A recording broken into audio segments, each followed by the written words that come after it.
Hello everyone. Today I am here with Olivia, and today we are going to talk about the real reason dogs want to sleep in bed together. Hello, everyone. I am very happy to be here today. This is a very interesting topic for animal lovers. I agree, Alex. Many people sleep with their dogs every night. Yes, it is a very common habit around the world. So, Alex, let's start with a simple question. Great idea, Olivia. Does your dog Max sleep in your bed with you? Yes, he does. He sleeps at the bottom of my bed every single night. Wow. Does he stay there all night or does he move around? He usually stays in one place, but sometimes he moves closer to my feet. That sounds very warm and cozy. It is very cozy. What about you, Olivia? Do you let your dog sleep in your bed? No, my dog Bella has her own dog bed on the floor. Oh, really? Why does she sleep on the floor? Because she's a very big dog and she takes up too much space. That makes sense. Big dogs need a lot of room. Yes, if she sleeps in my bed, I cannot sleep at all. That is true. Sleep is very important for humans. But today, let's talk about why dogs want to sleep with us. What is the real reason? Let's look at the phrase, take up space first. Yes, this is a very useful English expression. To take up space means to fill a physical area. Correct. We say, the big sofa takes up too much space in the living room. Exactly. Let's give our listeners another example sentence. My large dog takes up the whole bed. Great example, Olivia. Now, let's talk about the history of dogs. Long ago, wild dogs lived in groups called packs. Yes, dogs are pack animals. They love to be together. In the wild, sleeping together keeps them safe from danger. That is the first real reason. It is about safety and protection. Oh, really? So they feel safer when they lie close to us? Exactly.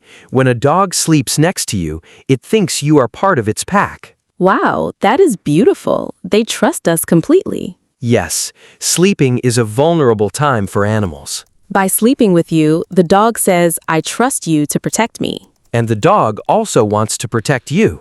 That is so sweet. It's a mutual feeling of safety. Let's talk about a grammar point here. Good idea. What is the grammar point, Alex? I used the word vulnerable. Let's explain that vocabulary word. Vulnerable means easy to hurt or open to danger. Yes, when animals are asleep, they are vulnerable because they cannot see danger. So they look for a safe place and a safe companion. Another word we used is pack. A pack is a group of wild animals that live together. For example, wolves live and hunt in a pack. Perfect. Beginners can use these words to understand animal behavior better. That is a very important point for beginners to remember. Yes. Let's ask our listeners a simple question now. Listeners, does your pet sleep in your bed with you? Please write your answer in the comments below. We love to read your stories. Yes, please tell us if your pet is a dog or a cat. Okay, let's move to the second real reason. What is the second reason, Olivia? The second reason is body heat and warmth. Ah, warmth. Dogs love to be warm and comfortable. Yes, a human body is like a big warm heater for a dog. That is true. On cold winter nights, my dog Bella always tries to get closer to me. Even though she sleeps on the floor, she wants to be near my bed. Yes, she puts her head on the edge of my bed because it is warmer up there. Dogs lose body heat through their paws and ears. Oh, really? I didn't know that. Yes, so pressing against a human helps them stay warm during the night. That is very interesting. It's a natural instinct. Yes, wild puppies always sleep in a big pile together to stay warm. So when they grow up, they still want that warm feeling. Exactly. They see you as a giant, warm puppy companion. Let's look at the vocabulary words body heat and instinct.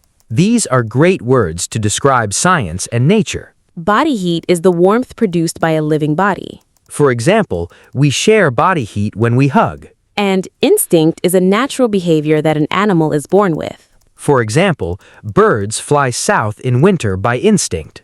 Beginners can use these words easily when talking about science or pets. Yes, if you are enjoying this conversation, don't forget to like and subscribe. Yes, please subscribe to our channel for more easy English lessons. Now, let's talk about the third real reason. What is the third reason, Olivia? The third reason is a special hormone called oxytocin. Wow, oxytocin. That sounds like a difficult science word. It is a chemical in the brain, but we can call it the love hormone. The love hormone.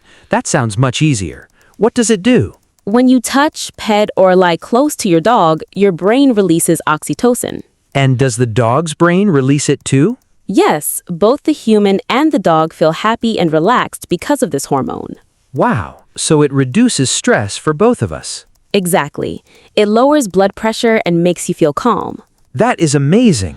No wonder people feel so peaceful sleeping with their dogs. Yes, it creates a very strong emotional bond between the owner and the pet. Lying together in bed strengthens that bond every single night. That is the real chemical reason why dogs love it so much. It makes them feel emotionally connected to you. Let's talk about verbs here.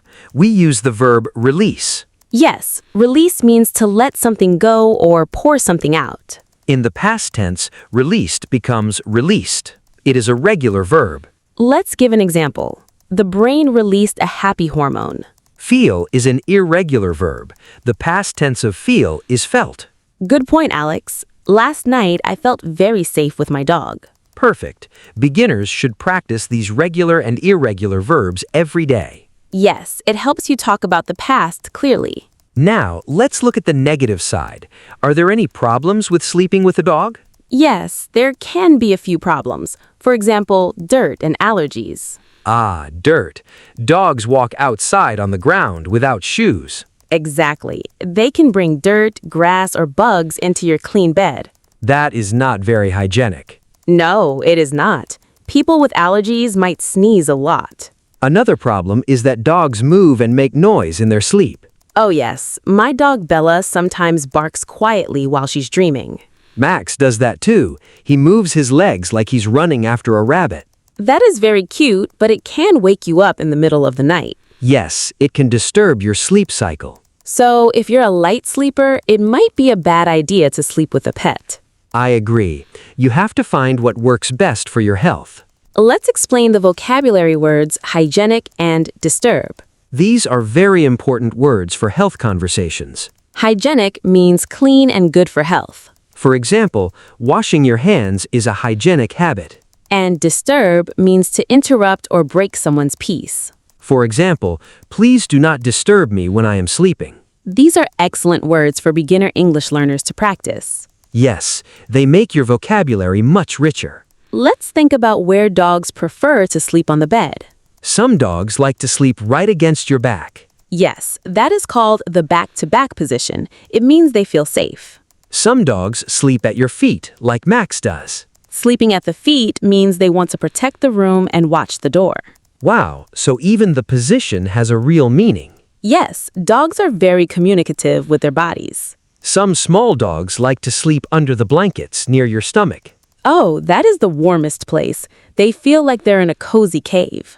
It's incredible how much we can learn from our pets. I agree, they're wonderful companions. Let's look at the phrase back to back. Back to back means with the backs touching or facing each other. For example, the two chairs are placed back to back. In this context, it describes a very trusting sleeping position for dogs. Yes, because they cannot see behind them, they trust you to watch their back. That is a beautiful way to think about it. Excellent. Now, let's include our listeners one more time. Listeners, does your dog or cat sleep in your bed?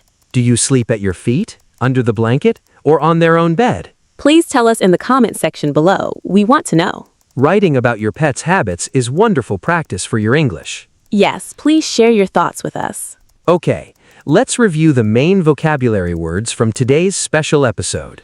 Good idea. Reviewing helps us keep the words in our minds. Today, we learned the phrase, take up space. We learned the adjectives vulnerable and hygienic. We used nouns like pack, body heat, and instinct. We talked about regular and irregular past verbs like released and felt. We explained the useful verb disturb. And we learned about the phrase back to back. This is a lot of useful English vocabulary for talking about animal behavior. Yes, if beginners practice these sentences, they can talk about pets naturally. I agree. Talking about dogs is always full of warmth and joy. Well, Alex, we had a very nice conversation today. Today was a lot of fun. I learned a lot about why Max sleeps with me. I enjoyed our conversation today too. Thank you for sharing your experience. Thank you too, Olivia. Bella sounds like a very smart dog, even on the floor. Thank you everyone for listening to our podcast today. We hope this episode helps you find your English flow. See you in the next episode with a new interesting topic. Goodbye, everyone. Bye.